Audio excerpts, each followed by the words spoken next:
Grand rising, everyone. Natalie coming to live. Spirit and coffee. Got my coffee here. Got my flower on today. Try to be cutesy sometimes. Why? I don't know. Okay, let's get started. Now we were talking about its mother is the moon and talking about the water energy, which is the sacred feminine and how that plays out. Super important. And we were talking about dissolution, which is sort of, well, what it says is the various rooms of the castle were the degrees of calcination and dissolution through which the soul must pass for attaining the innermost chamber of the Holy of Holies. So, again, it's the internal. Hey, Larock, how are you? So, we're going to continue. So, Teresa did not feel displays of spiritual power were appropriate because they invoked ego, made it look like the power was within the individual when in fact it originated from God. For her, personal dissolution was the key to union with God.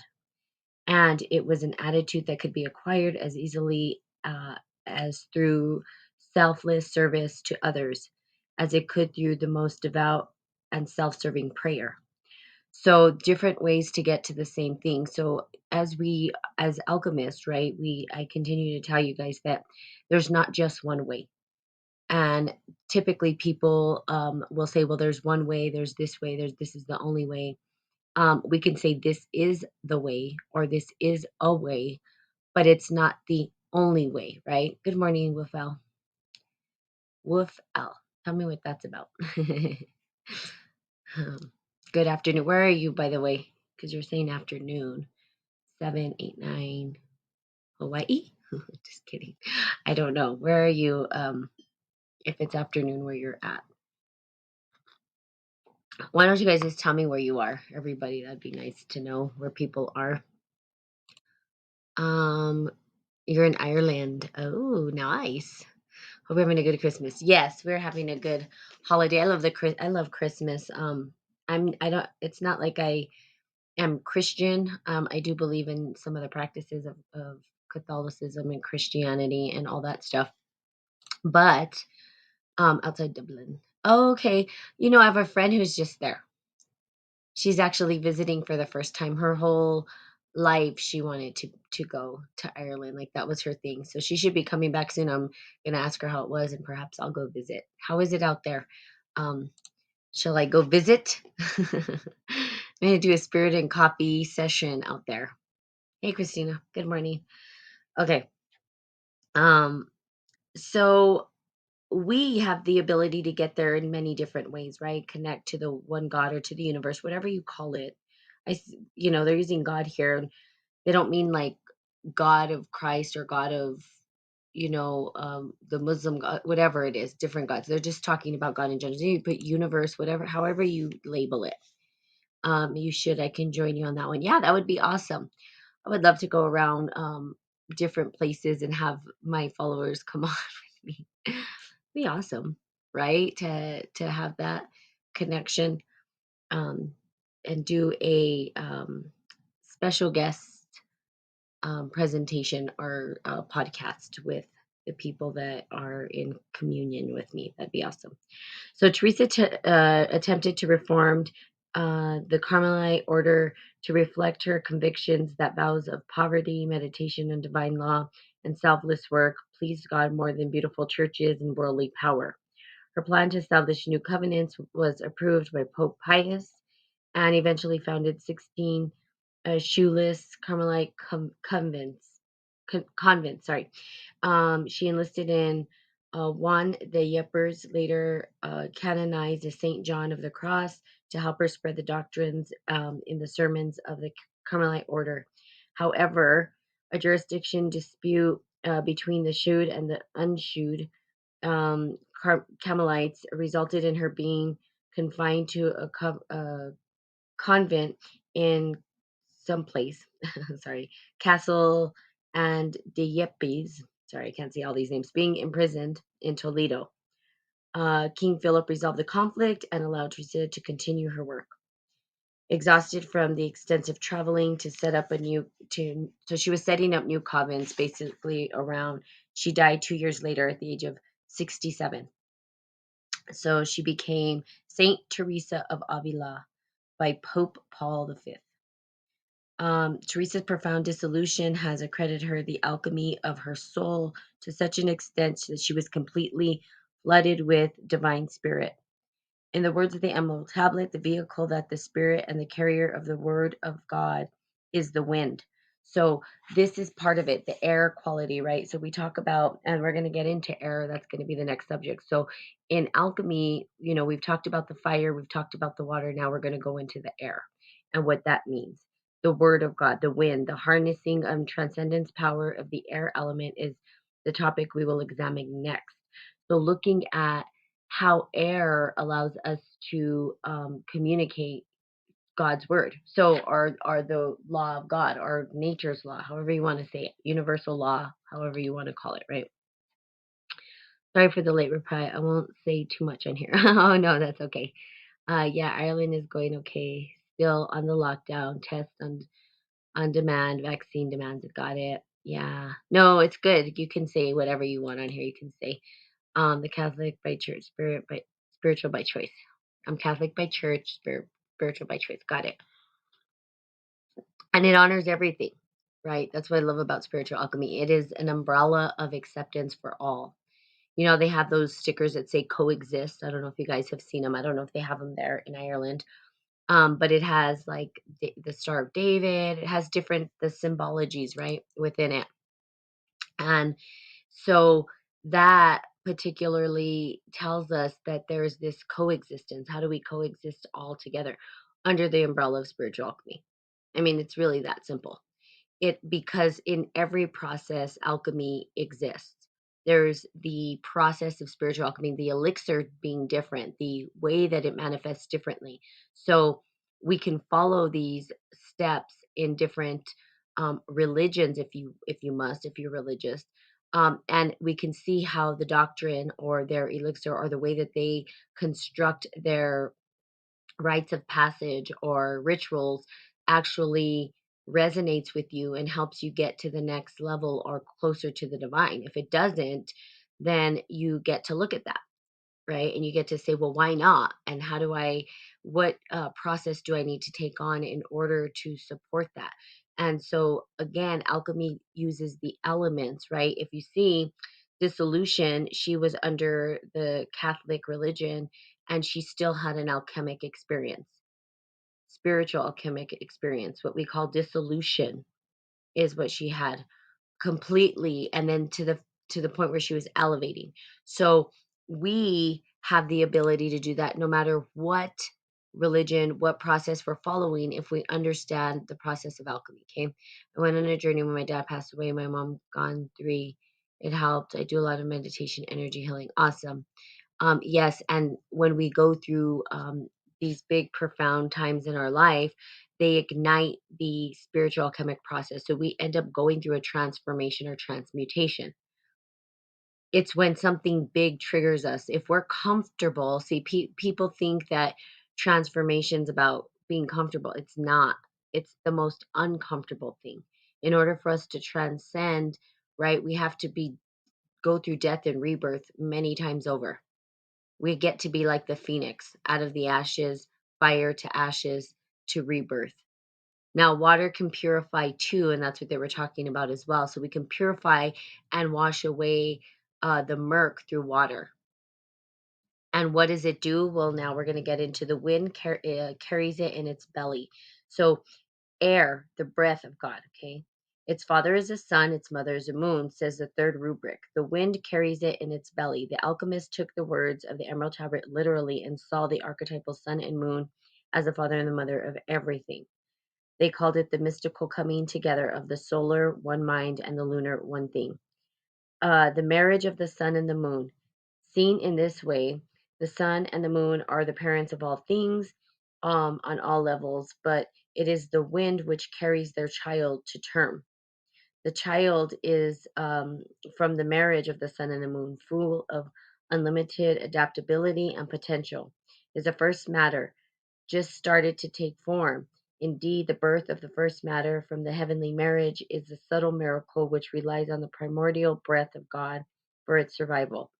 But no matter on what level we observe it, the wind is a symbol for that invigorator breath of fresh air or higher consciousness, so necessary for the creation of something totally new. So breath itself allows us to utilize now the breath. People, and I don't know that people really understand the power of breath. I don't know that people tap into the power. The breath itself is not probably, is one of the most powerful elements, if not the most powerful. I wouldn't say the most powerful. I think they're all powerful in their own way. But breath itself has healing powers that we can utilize and tap into. And it's available to us all the time.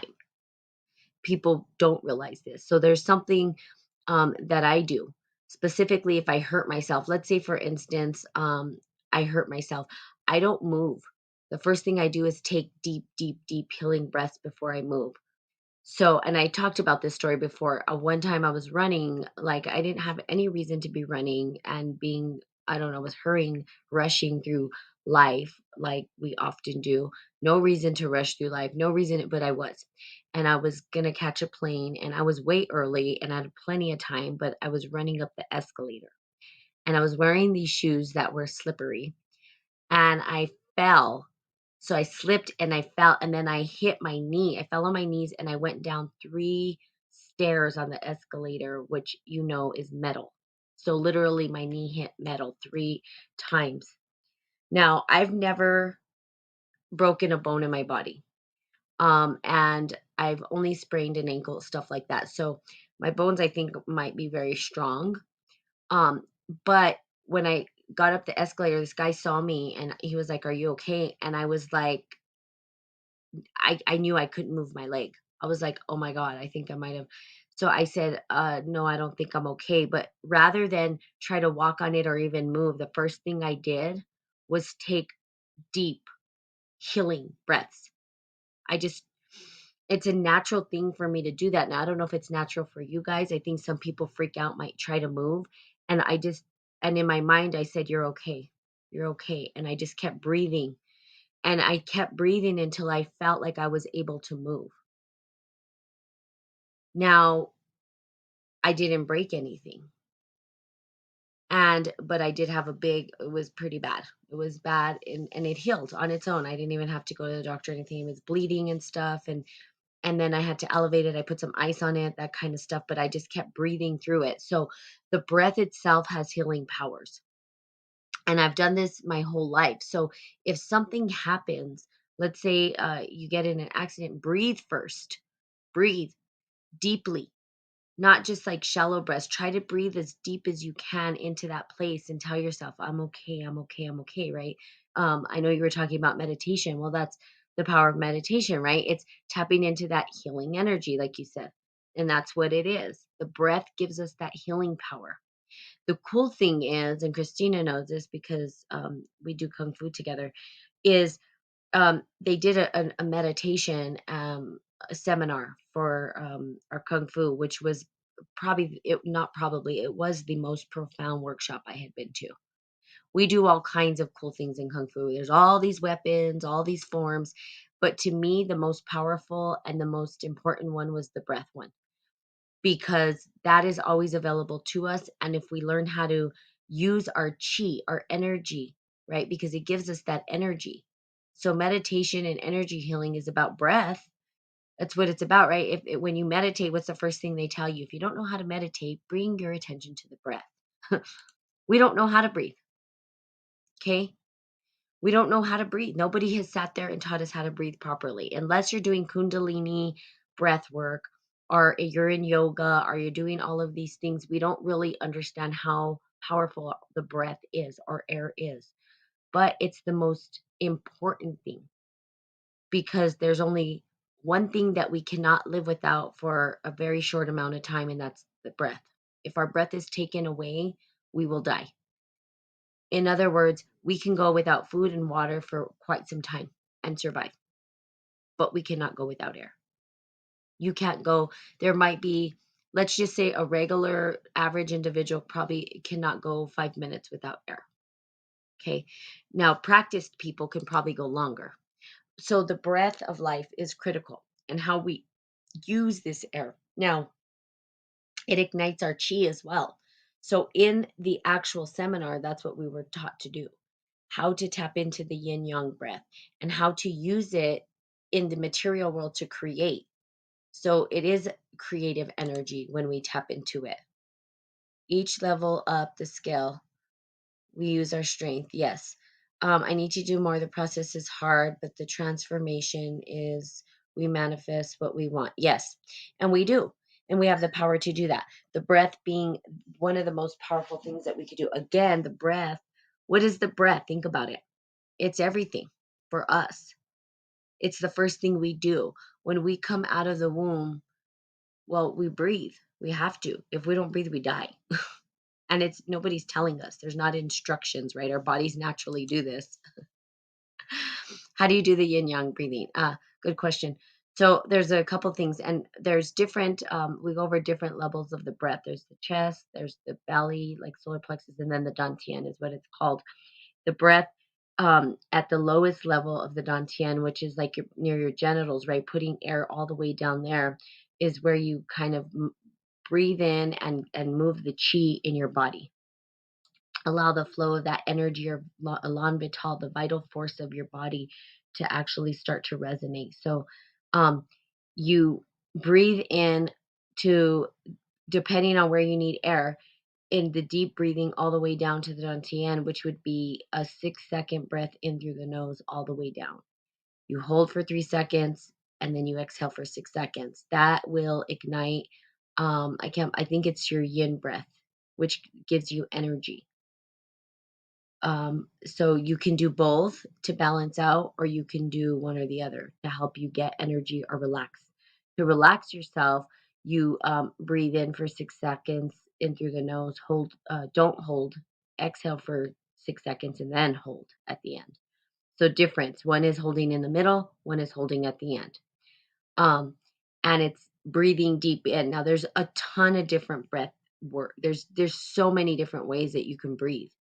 I used to do Kundalini breath work, and I should probably get back on it. I never felt better. What it does is it gets rid of the obstruction in the body and allows you to connect to something greater, right? That's why I'm still blocked and have not officially met my soulmate, because you're not breathing properly. Is that why? Um, so breathing, like the Kundalini breathing and breath work, there it's deeper breathing, and they tell people to go slow with kundalini because they've talked about, when you ignite kundalini you could go crazy, and you can. And the reason why is because kundalini is more, it's about releasing the toxins and the obstruction, and it's more a forward focusing kind of breath. You need something to balance out that energy, to ground you back in. So, but Kundalini does put in motion or set in motion um, a healing factor consciously, unconsciously, subconsciously. And that's what the breath does. It helps us to heal at all levels. I mean, it's powerful shit, right? Um, Energy blocks are in the way. Yeah. Yeah. There's energy will get in the way, and there's other ways, to wrap around it. I do coaching. I am coaching some people. I've kind of opened up my coaching a little bit. So if that's something you're ever interested in, reach out to me. Okay. To If you're interested in finding someone or whatever it is with your life and more work. Yeah, balance my energy and more work. Absolutely. So, the higher conscious, okay, for something totally new. Both the Bible and the Quran equate the spirit with the wind. In fact, in the Hebrew um, and Greek, um, sorry, the word for wind means both breath and spirit. Thus, the wind carries the cosmic breath, God, the great spirit who at the beginning of the world moved upon the face of the waters, bringing order to the watery world and life to Adam. The New Testament, we find the description of the wind that captures the archetypal nature. The wind bloweth where it listens, and thou hearest, sorry, this is going to be funny, the sound thereof, but casteth not to whence it cometh, and whither it goeth. So it every one that is born of spirit. In most religions, when the Godhead takes form, it is either as a fiery light or as wind, be it gentle breeze or frightful gale. Early Hindu texts state that the wind came before light and originated from the empty space created by a longing for the first spirit. And in the Hindu traditions, wind is a cosmic breath of the word of the God of creation. In Jewish legends, wind and water were created, but were present from the beginning of time and represented the eternal presence of the mind, of the one mind and the one thing. In Islamic belief, the wind supports the first waters which bore the throne of God, which is a classic symbol for the one thing. Heaven rises up from the watery vapors and carries the divine throne up with it to create the above and the below. According to the ancient Syrian text, the word was created by the dark wind that mated with itself as it hovered over the uh, primeval chaos. In the Zoroastrian religion of ancient Persia, the spirit of the wind was 15-year-old boy who controlled the primordial waters and gave it life to living things. In Egypt, the god Amen was the source of the cool north wind that blew over the desert at night, and the Sumerians worshipped a supreme god who made them literally meant a puff of wind. Druid priests also worshipped the wind and reportedly harnessed its power to drive away invaders from landing on the shores of England. So here we go. We see wind, wind, wind, wind, wind. We do know that the word, right? They say first there was the word. The word being what? Well, it's vibration on wind, right? That's what the vocal cords are. It's tone over air. So we hear the air and then it's, we hear the tones. And so air being the first, then there was the word of God, or, however they say it. So the way that in which they describe wind as the first um, thing to create the above and the below, and using the elements for that. Okay, so now let's take a look a little further. The I can't speak today. The Islamic texts that state the wind supports the throne of God say that the wind is composed of clouds, air, and countless invisible wings. It is through these countless wings that most of us know the wind. Though invisible, the wind can produce a violent, dramatic effects and has an unpredictable power and force that can only be reckoned with when it is active. The howling wind carries forces that threaten the status quo, casting thunderstorms, tornadoes, and hurricanes that are outside of man's control. Yet without the element of air that makes up the winds, we will suffocate in a few minutes. Crazy, right? So wind is a powerful force, it's a powerful element, and it's something that we have to we need it, obviously. We're all breathing, creatures. We breathe air. So, wind being one of the most powerful elements, and how do we co create with the wind? Well, there's a couple of things, right? God is love, the mask is the virus. We have to do self healing, love, and transform who we are, what we are. So, when we look at wind and what it is and how we utilize it in our own practice, now thought and wind meet to create symbols. So what you hear from me, my voice really is wind and its vibration on wind, and then it's a symbol based system that allows me to communicate what I'm trying to say so that you can then be in communion with me. So we have this understanding, but wind does create. It creates dialogue. It creates the use of music vibrations and tonality. Wind creates chaos. I mean, we see chaos with, like they said, tornadoes and natural law. We see wind do that. Um, so we can create chaos in ourselves as well. If we applied it to who we are and what we are, we can say that wind can either support us or cause destruction, depending, right? Sometimes we say shit that comes out of our mouth that causes a total chaos. It'll and it blows the house down, right? Um, so wind is important. Um, and that wind that we utilize to speak and the symbols that we connect with, right? So air or swords, like they would say in the tarot, is the mind, and then also our speech and our ability to negotiate and our ability to communicate. When we know who we are deep inside and we understand who we are able to communicate that. This is where contracting comes in. We can contract with who we want to contract with and not who we don't want to. If we understand who we are and we're able to communicate that in dialogue, if we have the word, if we have the description, if we can say who we are and be able to communicate that, then we contract with individuals. See, our word was the contracts and paperwork, right? Didn't come till later. We didn't have paper before. It was our word, right? I am my word. And if we broke our word, we broke our contract, we broke our integrity. So the words and our vibration and tonality is a contract between us and nature, us and people. It is our contract. So the things that come out of your mouth, right, from the head to the mouth. Now, this takes a two-pronged thing where we're looking at the thoughts and we're saying, okay, what is actually coming out? Because air creates. So they always talk about it. Oh, thoughts create, thoughts create. Yeah, thoughts create. And so do words. And our thoughts create the words and the symbols that we see. And those symbols are what creates. So the creation of symbols is how we construct the world. So we use symbology and we say, well, mathematics, right?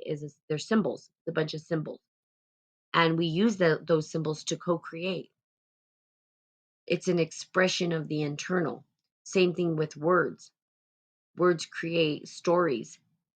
Stories create actions. Actions create whatever we see in the world today. So stories create. So the symbologies behind it. So how we speak about things is going to shape our reality. It also, based on the wind and the tonality of where it's coming from, sends out a vibrational frequency. Now, you know how this works. If you're pissed off and you're yelling at somebody, you're sending out a message, a vibration, a frequency. The air, the wind is going somewhere, and people are picking up on that vibration. And some people be like, I don't want to be a part of that, right? Or I want to be a part of this. And then they turn the opposite way. So think of, if you thought about yourself as within, so without, you would see the wind as perhaps chaos, where there's tornadoes, hurricanes, all these things that happen with the wind, right? The wind comes in and blows the house down. But winds can also be calming and they can give us refuge as well. So think about it on a day that's hot and you're sweating, and then that nice breeze comes to relieve you of all of that heat. Or it whispers in your ear. It says something sweet to you. So wind, air, has the ability to create chaos. It has the ability to create sweetness and harmony, depending on how we utilize it. Now, internally, you have to ask yourself, how am I using my wind, my internal understanding of air, and how I'm communicating it out? How am I utilizing that? Am I causing harm or am I causing happiness and joy? Neither right, wrong, good, or bad, because sometimes we're pissed off and we need to be pissed off, and that's okay. And there's places to do that. There's ways to relieve that energy, that air from ourselves, right? It's like hot air. When we're hot with air, when we have fire and air together, we will literally, if you put fire and air, someone was talking about this the other day. They're like, well, I'm a fire and my friend's an air, and we just will burn the whole house down. Think about it in yourself. When you're hot headed, there's fire and then there's air behind it. That anger that comes out, right? Piercing, can burn up the heart of everybody around you. So we just get to understand it and know it and say, okay, well, maybe that's not the best way to approach it. Maybe I don't need to be using fire, air. Maybe you do. Who knows, right? There's no right, wrong, good, or bad. It's just knowing what you're up to, understanding yourself a little better. How am I using the elements within myself? And maybe there's a sweetness to your air. Maybe you're feeling sweet, right? And it's not as fire. Maybe there's a little bit of more emotion, a little bit of water. Okay. So if we start to look at the dialogue and how air creates, that's what they mean. They're not just talking about words create and thoughts create and now we create and you can just sit there in meditation and that would take years to do. But our thoughts and the vibration tonality that comes out of the symbology that we utter, because words are symbols, and whatever we say that comes out of our mouth has the ability to either co-create or just devour and demolish. You can ask yourself those questions. That's an easy way to work with this information. Before you open your mouth, ask yourself, where is this coming from? Is it here to devour and destroy? Or is it here to seek for understanding? Or is it here, if it's there to devour and destroy, do it. I mean, see what happens. There's going to be a consequence, obviously. We know this. We know. Trust me, I've gone off on people. I am human. Every time I drive in the car, I guarantee you I have a lot of fire and air going on. And there's a lot of beeping and cuss words. And then I'm like, Natalie, you're crazy. Stop it. What are you doing? Of course, I don't have to just be directly like I'm not road rage out there, okay? But inside the car, I'm screaming stuff. And so there you go. Am I mad at myself doing myself wrong? No. I just laugh at myself. I laugh at it. I'm like, okay, that was dumb. I don't take it so serious. It's not that serious, right? But there are times when we're faced with some serious stuff and we want to spew out like a dragon, right? Spewing fire, and we have to ask ourselves, is that really the result we want? So it's just really working with the elements in alchemy is really just understanding how the elements are working through you. And I would say, ask yourself the question, what element do I lean towards most? Because that is going to give you a clue on what energy you need to work with to help you balance out. Because the energy inside, if we looked at it, let's say you're so water. Now, water, emotions, right? We can drown in our sorrows, literally. That depression starts to surface. So if depression is something that's really exists within your field, then you have to ask yourself, how do I work with this water element and allow fire to come up? Because fire will help you to balance out that drowning in your sorrows. It'll burn up and there'll be some condensation, right? That happens. Maybe you're not speaking, and so you're not able to let that vapor out of your body. Maybe you're not crying or you're holding it back, and that water's staying in you. You need to let it go, let it flow, let it come out of you. Okay.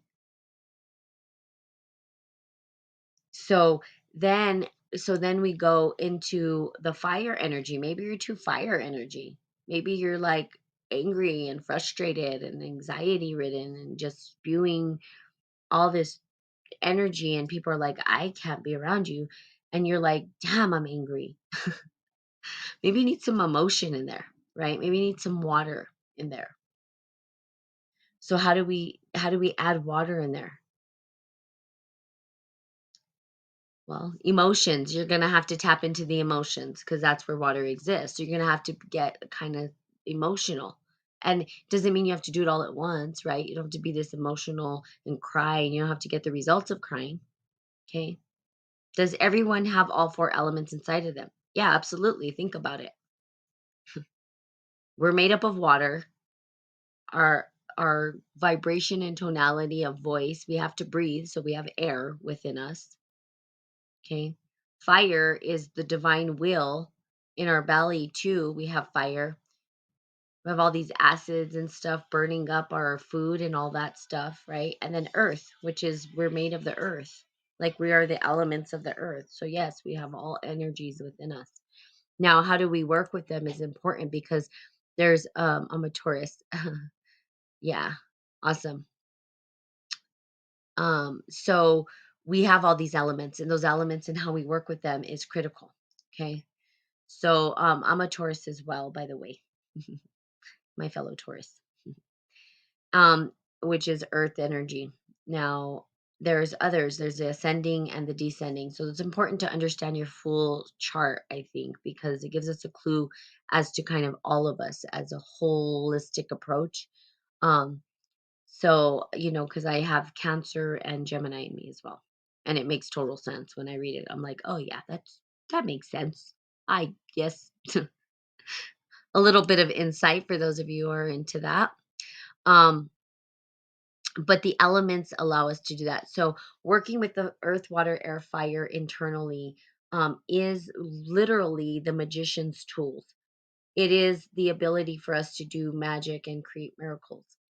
So we can experience the miracle and we can be a part of the miracle, and that's how. Very simple in words, very hard in practice. Okay, words are beautiful, yes, but practice is not so beautiful. That is where the ugly stuff comes in, because now we're stumbling, we're trying to figure it out, and we have to go through a lot of, I would say, initiations or rites of passage in order to get to the place that we want to be able to utilize the elements to help us to co-create with the divine, our divine energy. Okay, what do you find? Let's see. Have a birthright that was written. Absolutely, you do have a birthright. What do you do if you found out you have a very unusual low amount of fire in your chart? Oh, it's a good question. I would say first of all, what other elements are higher than your fire? Was it like what's the most prominent element that you have in your chart? Fire energy is a hard one to wield. If you notice, and it's funny because they put this in movies, if you notice when they're wielding their shield and everything, it's fire energy they're wielding. So I would ask you this. Even though your chart says that you have low fire, doesn't necessarily mean that you can't wield fire.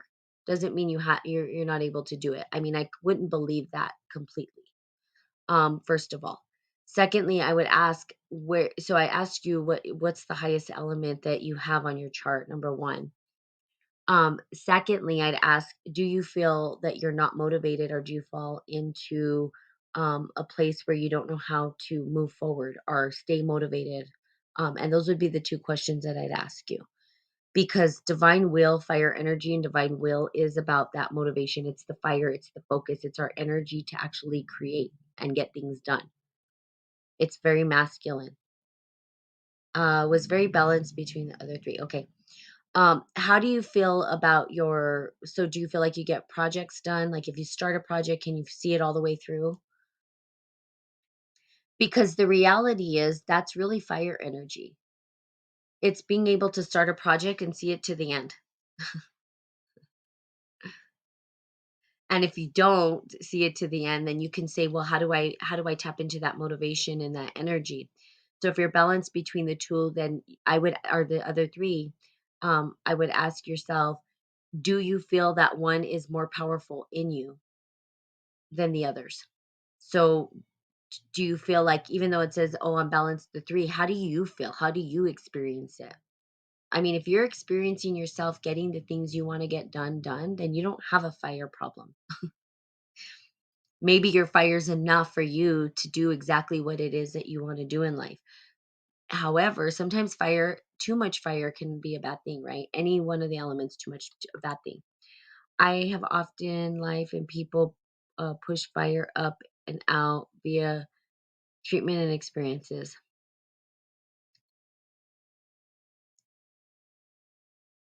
So, are you saying that you're passive and that you attract fire energy and they're maybe mistreating you? Is that what you're saying? I'm not 100% what you're trying to say there. Sorry. Let's see. Exactly. Got it. Okay, that makes sense. And that could be solved with air. Air is communication. Air is if you set air and fire together, it'll be a total chaotic. you know, because you can drown yourself in water, right? You don't want to do that, because you're not going to drown them out if their fire is too high. But air could be an element that you utilize. And air is your mind and your words. You can chop right through it. I'm a fire sign. Let's see, empathy, Taurus. I'm empathy. I need yin yang in my future, guy. So fire energy, yeah, so I would look at that air. So my question, and I have to go because I have a meeting, but and if you want, you can reach out to me at spiritandbrew@gmail.com. I also do life coaching. I might take on a few more clients if people are interested. Again, it's organic, and I do a discovery call with people before, because I don't just take on anybody for coaching. It's a lot of energy that I use and work with. But if it's something that anybody's interested in, you can email me at spiritandbrew@gmail.com. I do a discovery call, and then we decide if it's something that makes sense. Because if it doesn't make sense, then there's, you know what I mean? So, but again, with the fire energy, if you're dealing with that, I would say my question to you would be, are you speaking your truth, and how authentic are you being with the people that are fire? Are you afraid they're just going to burn you down? Because if we put some air to it, I guarantee they're not going to like it. It's going to be very uncomfortable for them. So we wield the air around the fire, and it will be chaotic for both. I mean, you burn the whole thing down, literally. So you gotta be ready. Yeah, you can't just like go into this and be, well, you can if you want. Trial and error. Trust me, I apply it to my life. I apply all this stuff to my life, right? I am my own um uh lab rat, if you will. That's how I know this stuff, not because I just talk about it, I actually apply it to my life. Um and let me tell you, it's uncomfortable. Not comfortable. I wouldn't just throw you into the fire. you know, I would say if you want to go slow, I would just kind of think about that. Know that there are consequences if you choose to wield a certain element within you, and maneuver through that. Just know that there will be consequences, and be ready to take the consequences that might come. That's just it. Turns in them into like the, it's like fire takes over, and it's like, yeah, Xena time. Yeah. So it, yeah, yeah. So there you go. So then you got to ask yourself, why is fire giving you a lesson? So you're learning something from the fire energy if it keeps coming to you. And so there's a lesson. So there's more. I mean, it's really hard to go through everything on the podcast, especially just like going back and forth, because I have to make assumptions. I don't really know the whole thing. But again, if it's something that's triggering you and you want to dig deeper into coaching where it's your time, then you can email me at spiritandbrew@gmail.com. And then we can chat. So also have a retreat coming up in January. I highly recommend that you guys take a look at it at least. If you don't want to attend, that's fine. If you do, that'd be awesome. I'd love to have you guys there. But you guys can share with your people. There's going to be a bunch of presenters. So we have 7 of us in total presenting at the retreat. And it's going to be every Thursday in January. And just I really feel very honored to be working with these individuals that will be there. And really, it's alchemy as a spiritual alchemy retreat.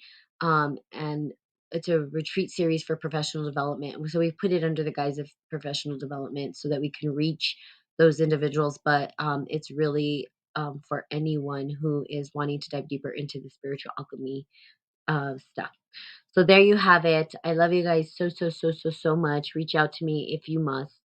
And have a fantastical day. And I will be seeing you all tomorrow. Bye bye.